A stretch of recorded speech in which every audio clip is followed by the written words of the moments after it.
Buenos días. Ahora vamos a hacer la demostración de la administración de medicamentos por vía intramuscular.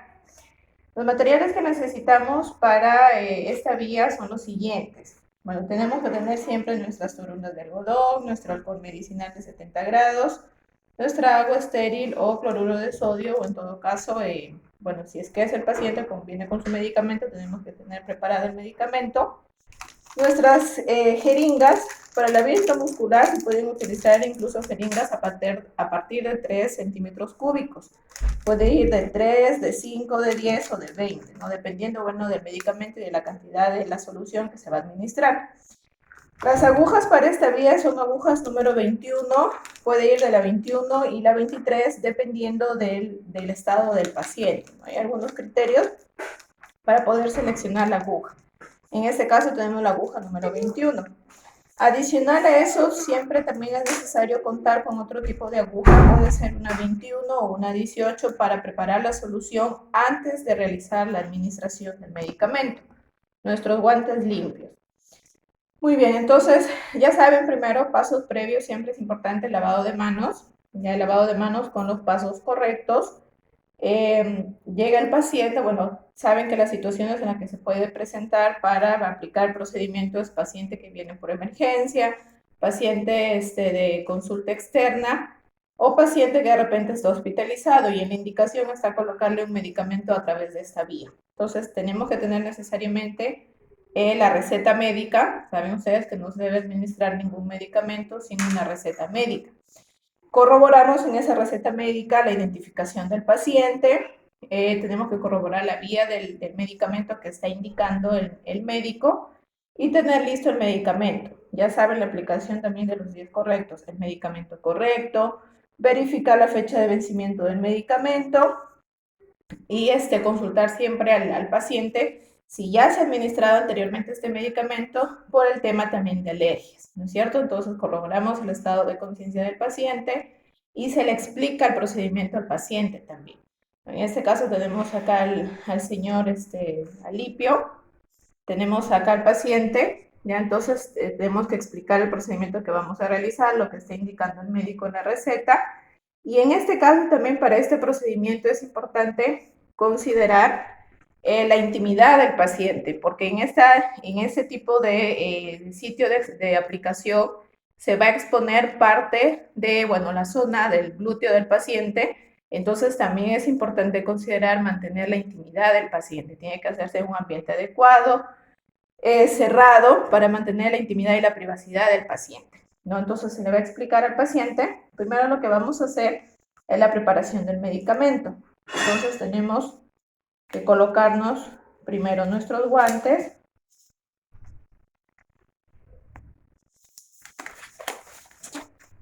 nos colocamos los guantes, ya nos hemos lavado las manos,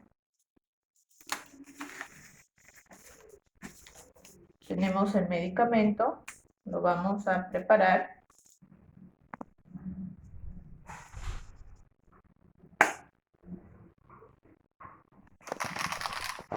Bueno, vamos a utilizar acá nuestra jeringa de 10.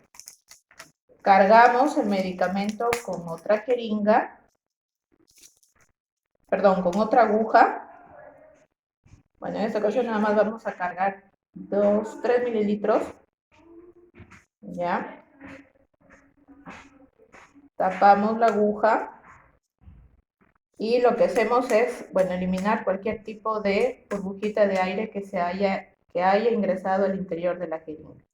Siempre también es importante el no contaminar el émbolo, ¿no? Por ahí había visto algunos videos que me habían mandado que no han considerado eso, ¿no? Bueno, acá quizás un poquito menos, ¿no? Unos 2 milímetros. Cambiamos la aguja.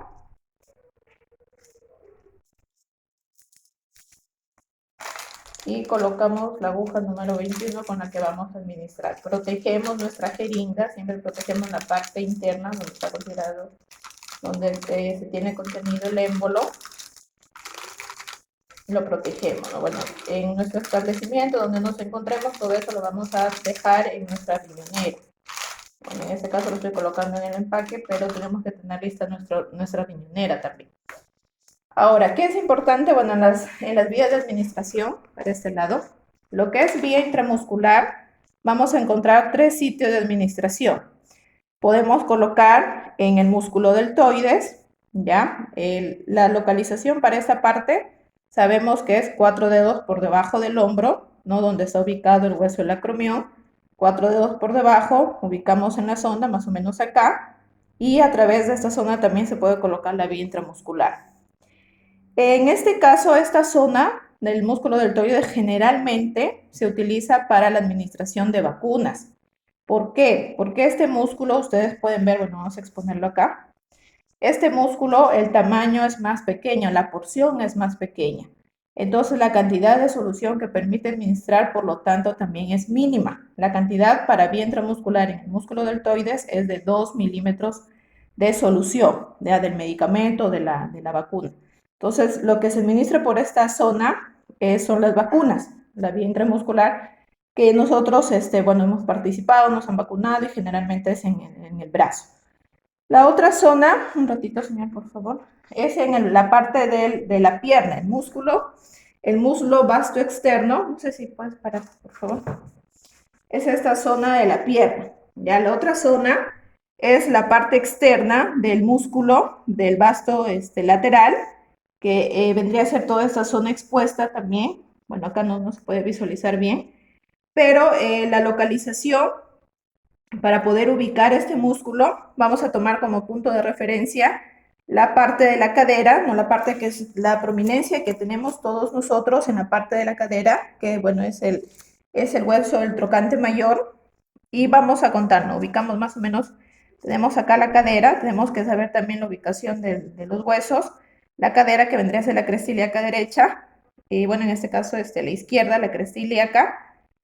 Por debajo de la cadera, la prominencia que sobresale es el trocante mayor, ¿no? Bueno, en este caso no se puede visualizar bien, pero incluso en las mujeres, la prominencia que tenemos hacia el costado vendría a ser lo que es el trocante mayor, ¿no? Por debajo más o menos, que es la zona de la cadera. Ubicamos esta prominencia y contamos más o menos una mano por debajo del trocante y ubicamos la rodilla. Entonces, hacemos la división igual. Ubicamos el trocante mayor o la prominencia de la cadera y ubicamos la rodilla. Por encima de la rodilla igual contamos más o menos una mano o 4 dedos. Y toda esta zona que nos queda hacia la parte lateral externa vendría a ser el músculo vasto externo. Entonces, esa es la segunda localización para la vía intramuscular. Esta zona también, como ustedes pueden darse cuenta, es más amplia, permite administrar también más solución, puede ser incluso, bueno, en esta zona la cantidad máxima que recomiendan es de 4 mililitros. Y la ventaja que tiene de que no hay mucha cercanía a los nervios o a las arterias. Bueno, si bien es cierto, si pasa por ahí la arteria femoral, está más interno, pero no hay tanta cercanía como lo hay en el brazo también, por ejemplo, eso también quería mencionar. Otro de los riesgos de administrar por el músculo deltoides en el bracito es la cercanía a la arteria y al nervio, a la arteria braquial y al nervio que está presente aquí en el brazo, que podríamos lesionar si no se realiza correctamente la ubicación de la zona. Entonces, ese es otro riesgo, ¿no? Entonces, la zona de elección que siempre utilizamos nosotros para la vía intramuscular vendría a ser la zona de dorso glúteo o también la del músculo vasto lateral externo. Pero como la cantidad que a veces nos indican el médico que puede ir de 5, 6 hasta incluso 10 mililitros, el músculo donde más de elección se elige es la del glúteo, ¿ya? Entonces, ¿por qué? Porque la extensión del músculo es más, ustedes pueden darse más, el músculo es más grande, permite administrar mayor solución del medicamento que me está indicando el médico, y siempre y cuando se tiene que hacer también en la zona adecuada para evitar la lesión del nervio ciático. El nervio ciático es el que está pasando cerca a la división interglútea, entonces por eso es importante también conocer la zona donde se debe administrar. Ya, entonces en este caso vamos a hacer la zona de localización, bueno, la que generalmente se utiliza, que es la zona del glúteo. ¿Qué músculos utilizamos para la aplicación de esta vía? Los músculos del glúteo mayor, el mediano y el menor, ¿ya? Entonces, Se le pide al paciente, se le va a explicar el procedimiento que se va a realizar. Señor, el médico le está indicando aplicarle un medicamento para el dolor que va a ser en el glúteo. Se le pide que se descubra solamente la zona en la que se le va a administrar, en este caso en el lado izquierdo. Sí, se le dice, señor, por favor, puede descubrirse un poquito nada más la cadera. Y entonces se le pide que baje un poquito el pantalón, se descubre, siempre manteniendo, ya saben, la intimidad del paciente, la privacidad. Entonces, en este caso ubicamos, no se hace, se traza una línea imaginaria. Vamos a coger por acá.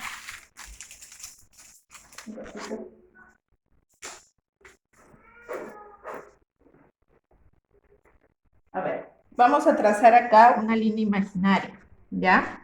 Entonces, ¿qué zonas tenemos que ubicar? La cresta ilíaca del paciente, bueno, cresta ilíaca o la zona de la cadera ubicamos en el paciente. Acá, ya más o menos en esta altura, vamos a ver si dibujamos. Ubicamos la zona del glúteo, ¿ya? La parte del pliegue del glúteo, que vendría a ser la parte de acá abajo, ¿ya? Esta zona de acá. Y ubicamos la zona interglútea, que es la que divide ambos glúteos, ¿no? El glúteo izquierdo y el glúteo derecho. Entonces, ubicamos y trazamos las líneas imaginarias. Entonces, vamos a tener la división de los dos glúteos. Si vamos a seleccionar el lado izquierdo, en ese lado de acá del glúteo izquierdo vamos a trazar unas dos líneas imaginarias que permitan dividir el glúteo en 4 cuadrantes. Ya entonces ubicamos la cadera, acá está la cadera del señor. Vamos a trazar la línea imaginaria, ya más o menos así. Y la zona de ubicación al trazar las dos líneas imaginarias que me permite dividir en 4 cuadrantes, acá lo pueden ver ustedes, este sería el tercero y este es el cuarto cuadrante. La zona de ubicación de la inyección va a ser en el primer cuadrante, cuadrante externo. ¿Qué nos dice también la literatura? Para hacerlo más específico el punto de inyección, lo podemos volver a dividir el primer cuadrante en 2 líneas imaginarias. Entonces acá tenemos, bueno, más acá sería la división del cuadrante. Ya tenemos acá el primer cuadrante. A este primer cuadrante lo vamos a volver a dividir en 2 líneas imaginarias. Y en el punto de intersección de ambas líneas imaginarias es donde yo voy a colocar mi ampolla, que sería este de punto de acá. La otra opción que nos dice también la literatura es que podemos tomar de referencia el ángulo que se forma en esa línea de intersección. Ven, tráelo más acá. El ángulo que se forma en esas líneas, en la intersección, ¿qué nos dice la literatura? Que también lo podemos colocar la ampolla 2 centímetros por encima de este ángulo en cualquier lado del espacio que me queda del cuadrante, que podría ser en cualquier espacio de acá. Ya, entonces, esa es la zona de ubicación, o bien el punto de intersección, o por encima del ángulo en todo el lado que me queda del cuadrante. Se debe evitar hacerlo cerca de los cuadrantes internos por el paso del nervio ciático. El nervio ciático más o menos pasa por este lado de acá, cerca de la zona interglútea. Entonces hay el riesgo de generar la parálisis en el paciente si se administra cerca a esta zona de acá del nervio ciático. Ya entonces ubicamos, recuerden la cadera, la cresta ilíaca, ubicamos la zona interglútea, ubicamos el pliegue del glúteo y trazamos nuestros cuadrantes, ¿no? De manera imaginaria. Muy bien, entonces tenemos acá la zona, ¿ya? Bueno, voy a cambiarme de guantecitos.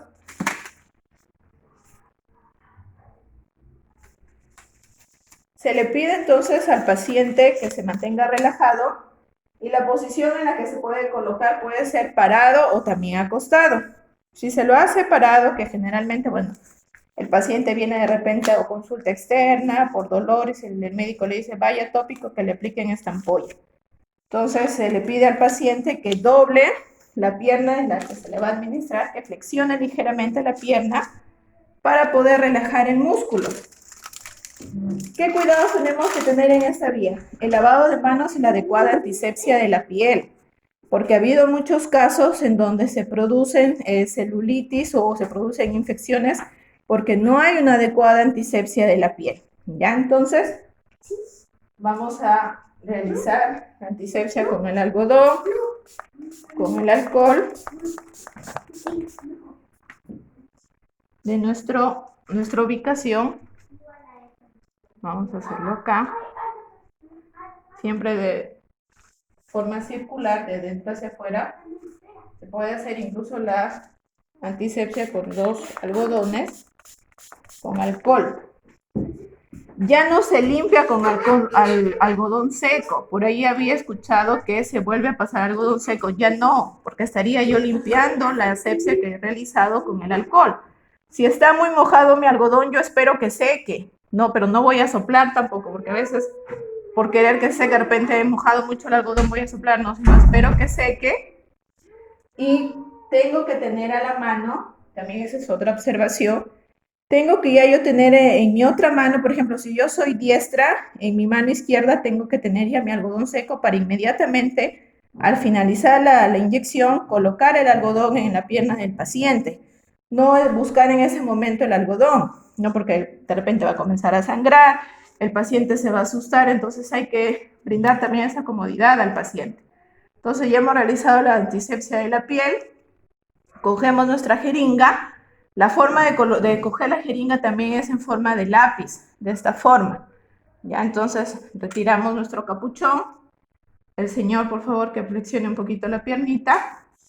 El ángulo de inserción de la aguja es un ángulo de 90 grados. Recuerden que se introduce hasta la zona del músculo. Entonces, también la forma de aplicación va a depender también del estado del paciente. Si es un paciente delgado, caquético, nosotros tenemos que hacer un pliegue para que con la aguja pueda llegar hacia la zona del músculo. Pero si es un paciente de repente muy gordito, lo que tenemos que hacer es estirar la piel, ¿no? Si en todo caso es un paciente de peso medio, solamente se estira ligeramente la piel. Ya se hace pliegue solamente en caso de pacientes bastante delgados. Entonces estiramos un poco la piel e introducimos en un ángulo de 90 grados perpendicular a la piel. Fijamos nuestra jeringa, aspiramos, no hay retorno de sangre, quiere decir que no he chocado en vasos sanguíneos y coloco la inyección. Coloco mi algodón y retiro en ese mismo ángulo la aguja. Se presiona. Se presiona y se termina de colocar, bueno, la ropa al paciente. Se le pide al paciente un ratito que descanse, que se siente. Y se realizan las anotaciones. Ya, entonces, eso sería todo respecto a la piel. Ya después saben que se tiene que eliminar los guantes, se tiene que realizar el lavado de manos y desechar todos los residuos. Ya.